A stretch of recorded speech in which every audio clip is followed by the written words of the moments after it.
dahil namimiss ni Lolo Eugene ang kanilang apo na si Baby Mochi at Tali, ay agad itong bumisita sa bahay ng kanyang anak na si Pauline Luna upang makabanding at makita ang kanyang mga apo dito. Sakto naman na mayroong bisita sa bahay ni na Pauline Luna nang ito ay dumalaw dito.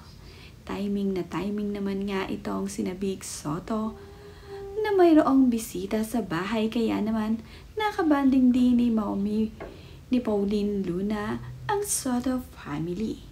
Masayang masaya naman na nakipaglaro itong si Lolo Eugene dito sa kanyang apo na si Mochi. Ito namang si Mochi ay titig na titig sa kanyang lolo.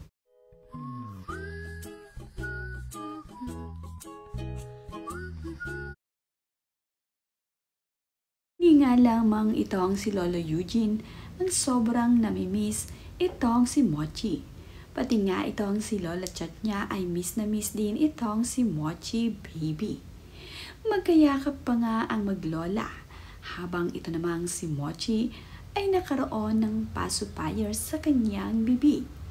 Napaka-cute pagmasda ng maglola na naglalambingan. Panay nga ang yakap at halik ni Lola Chat dito sa kanyang apo. Nakakagigil naman kasi talaga ang batang ito.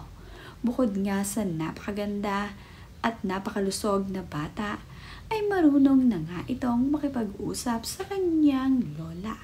Nakakatuwa nga lamang ang mga ganitong bata na napakasarap pang yakapin. Kaya naman itong si Lola Chat ay gustong yayakapin at hahalikan ang kanyang apo na si Mochi. Wala nga sa bahay nila itong si Ate Tali dahil nasa school nga ito. Kaya naman itong si Mochi lamang ang kanyang napanggigilan ngayon. Masayang masaya naman si Baby Mochi dahil dumalaw nga ang kanyang Lola Chat at ang kanyang Lolo Eugene sa kanilang bahay. Napakaganda namang bata na nakasuot pa ng kulay pink na headband. Napakaganda ng kanyang smile, kaya naman mas lalong nakakaaliw ang batang ito. Pati nga ang mga netizen ay inaabangan ang post palagi ni Pauline Luna sa kanyang social media.